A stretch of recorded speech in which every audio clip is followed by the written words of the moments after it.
बाबा जान जइहा हो, पापा जान जइहा हो, तू दोसरा दुआरी हम कुंवारी रहब हो, हम कुंवारी रहब हो।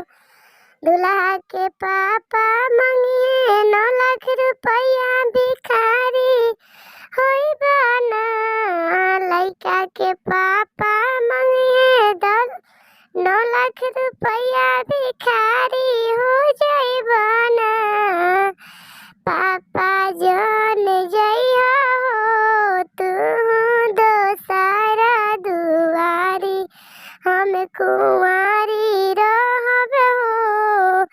पापा जान जइहा दोसरा दुआरी हम कुंवारी रहब हो।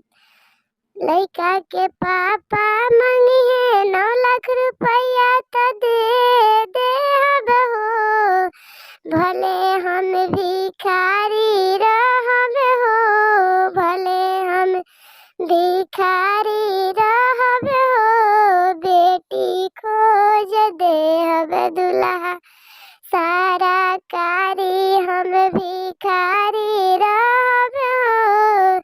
दुल्हा खोज देहब लइका खोज देहब नौकरी वाला सारा कारी हम भिखारी रहब हो।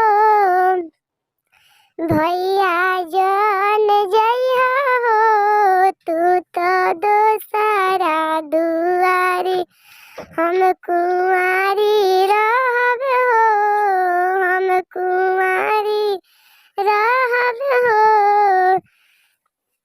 दूल्हा के पापा मंगिए 9 लाख रुपया भिखारी हो जाइब।